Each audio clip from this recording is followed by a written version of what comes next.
आप देख रहे हैं माई इलेवन सर्कल प्रेजेंट्स क्रिक बज लाइव और मैं लेकर आया हूं आपके पास आपके लिए वनडे सीरीज का रिपोर्ट कार्ड।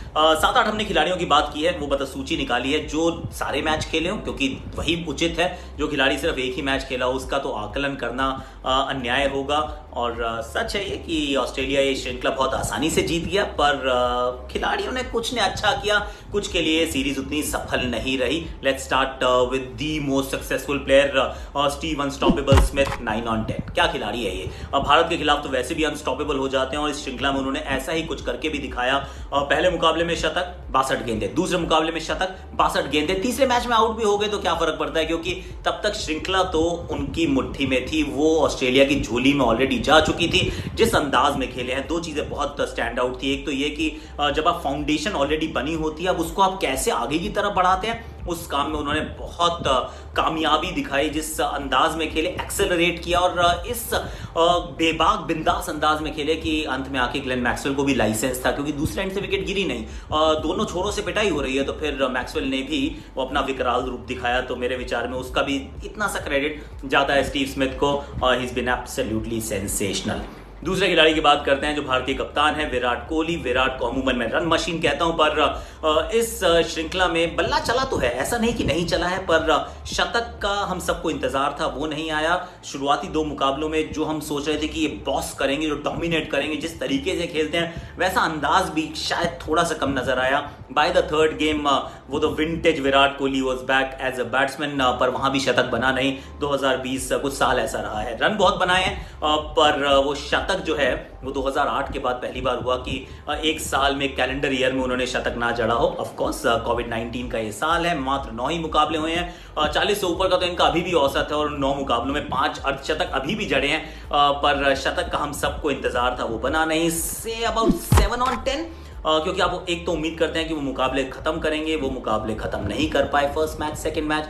और बतौर कप्तान मेरे विचार में बहुत ज़्यादा खराब तो नहीं किया है, पर जब आप हार जाते हैं तो फिर बतौर कप्तान आपके ऊपर थोड़ी जिम्मेदारी ज़्यादा आ जाती है। I think 7 on 10 is just about right for Virat Kohli. Hardik Pandya की बात करते हैं। हार्दिक पांड्या हार्ड हिटिंग पांड्या हैं ये, और इन्होंने एक अलग अंदाज दिखाया, इन्होंने एक अपग्रेडेड अपडेटेड वर्जन दिखाया अपनी बैटिंग अवेयरनेस का। जो बैटिंग सॉफ्टवेयर है वो एक दम से बदला बदला नजर आता है। बॉलिंग नहीं कर रहे हैं, शायद ये एक उनके पक्ष में गई है बात, क्योंकि जब एक स्किल आपके पास नहीं रहता तो फिर दूसरे स्किल पर आप ज्यादा मेहनत करते हैं, और वो मेहनत रंग ला रही है इस खिलाड़ी की। जिस अंदाज में इन्होंने बैटिंग की है, जब जब इनकी बैटिंग आई है, जो सिचुएशन की डिमांड रही है उस डिमांड पर ये खरे उतरे हैं। कभी डिफेंस करके, कभी मारकर, फास्ट बॉलिंग, स्पिनर, सबके साथ बिल्कुल डेमोक्रेटिक अंदाज में सबकी बराबर पिटाई की है, और सिचुएशन को पढ़ के उसके अनुसार खेलने की जो क्षमता उन्होंने दिखाई है इस श्रृंखला में, इट इज एक्स्ट्रॉर्डिनरी। और ये वो श्रृंखला है जो हमें बताकर गई है कि Hardik Pandya only as a batsman भी अपनी जगह को डिमांड करते हैं, कमांड करते हैं। नंबर 6 पर अभी खेल रहे हैं, लेकिन अगर इसी तरह से चलते रहे तो नंबर 5 पर भी अपनी दावेदारी पेश करेंगे। आई वोंट बी सरप्राइज कि आने वाले समय में उनको नंबर 5 के लिए भी कंसिडर किया जाए। अबाउट 8 on 10 ग्लेन मैक्सवेल की करनी जरूरी है बात, क्योंकि ये वो खिलाड़ी है, जब आईपीएल में थे तो बिल्कुल ऐसा लग रहा था कि उनकी परछाई आई है, और जब यहां पहुंचे तो असली ग्लेन मैक्सवेल नजर आए। और ये ग्लेन मैक्सवेल खिलाड़ी ने बड़े ही अलग अंदाज में, अद्भुत अंदाज में बल्लेबाजी करके बताया है। एक थोड़े से मिस्ट्री है, थोड़ा सा एनिग्मा है कि आप इनसे क्या एक्सपेक्ट करें। खैर शायद अब ये तो सर्टन हो गया है कि जब ये ऑस्ट्रेलिया की जर्सी पहनेंगे, 50 ओवर का खेल खेलेंगे, अपने घर में खास तौर से खेलेंगे, तो फिर आप इनको मैच विनर के रूप में देखेंगे, गेम चेंजर के रूप में देखेंगे। जिस अंदाज में इन्होंने sweep, reverse sweep, high risk shots को इतनी आसानी से अंजाम तक पहुंचाया, थोड़ी सी गेंदबाजी भी की है साथ में, और महत्वपूर्ण रन बनाए हैं, तो मेरे विचार में 8 on 10 फॉर ग्लेन मैक्सवेल। 2-3 खिलाड़ी और बात करेंगे हम। एक बात करेंगे सर रविंद्र जाडेजा की। जड्डू का ये कैसा रहा, ये दौरा अभी तक, ये श्रृंखला कैसी रही। बतौर गेंदबाज मैं कहूंगा थोड़ा सा मैं डिसअपॉइंटेड हूं, क्योंकि जब आप 5वें गेंदबाज के रूप में खेलते हैं तो फिर आपसे उम्मीद की जाती है कि सिर्फ आप इकोनॉमिकल नहीं होंगे। इकोनॉमिकल थे वो अच्छी बात है, जब टीम 375 390 रन खा रही हो तो फिर आप अगर 6 साढ़े 6 रन प्रति ओवर दे तो बहुत अच्छी बात है, पर Ravindra Jadeja the fifth bowler spinner आप उम्मीद करते हैं कि विकेट्स चटका के दें। वो पहले 2 मैचेस में विकेट्स आई नहीं, बल्लेबाजी में इनका कद बढ़ता जा रहा है और इसी प्रकार से अगर ये कद बढ़ता गया तो आई वोंट बी सरप्राइज कि आप इनको T20 क्रिकेट में नंबर 6 पर भी बैटिंग करते हुए देखें, क्योंकि अगर वो 6 पर खेलते हैं, 5 पर खेलते हैं हार्दिक पांड्या और आपके पास 4 और गेंदबाज, 5 और गेंदबाज रहे जिसमें से एक वॉशिंगटन सुंदर रहे, बहुत सारे वो परम्यूटेशंस कॉम्बिनेशन जो है दे कम टू द फोर। अगर जाडेजा का बल्ला उसी प्रकार से चलता रहे जैसे इस श्रृंखला के अंत में चलता हुआ नजर आया तो मैं तो इनको दे रहा हूं अबाउट 6 on 10। जसप्रीत बुमराह की बात करना भी जरूरी है क्योंकि तीनों मुकाबले खेले और उतने विकेट्स नहीं चटकाए। इनफैक्ट अगर हम पहले 2 मुकाबलों की बात करें तो फिर 100 से ऊपर की साझेदारियां, और वो तभी संभव हो पाती हैं जब नई गेंद से विकेट्स आप नहीं चटका पाते हैं। आपका प्रीमियर बॉलर अगर विकेट्स चटकाने में असमर्थ रहता है। अब T20 क्रिकेट में तो खेल के अच्छा आ ही रहे थे, लेकिन दिक्कत होती है अगर आप ऑस्ट्रेलिया में पहुंचे, नई लेंथ को पकड़ना, कंसिस्टेंटली एक जगह पे गेंद डालना, फॉर्मेट को बदलना, 4 ओवर की क्रिकेट से सीधा वो 10 ओवर के स्पेल्स डालना।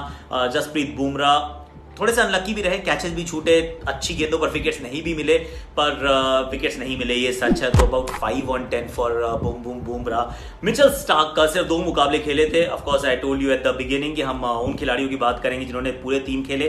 सिर्फ मिचेल स्टार्क और यूजी चहल हैं, 2 इतने बड़े नाम हैं कि ये सिर्फ 2 मुकाबले खेले तो भी आप इनके बारे में बात करना जरूर चाहते हैं। Mitchell Starc completely off the radar, ऐसा लग रहा था कि वो कंट्रोल ही नहीं है। एक जहां गेंद डालना चाहते हैं वहां गेंद नहीं हो रही। एक तो ये कुकुबुरा की नई गेंद स्विंग नहीं हो रही, आई डोंट नो ये स्विंग किसी को दिखी नहीं, ऐसा लगता है कि इमिग्रेशन में अटकी हुई है और उसको वो ऑस्ट्रेलिया में एंट्री, बॉर्डर क्लोज है ना, तो स्विंग को एंट्री नहीं मिली है। जोक्स असाइड, पर सच ये है कि मिचेल स्टार्क का कद वैसे बहुत बड़ा है गेंदबाजी के दृष्टिकोण से, गेंदबाज के दृष्टिकोण से, और वैसे खासे लंबे कद के भी हैं, पर गेंदबाजी अच्छी नहीं हुई। बहुत ज्यादा बाउंड्री बॉल्स डाली, बहुत ज्यादा वेवर्ड गेंदबाजी करी। आखिरी मैच तो जरूर खेले नहीं, थोड़ा सा निगल था ऐसा बताया गया। About 4 on 10 at max।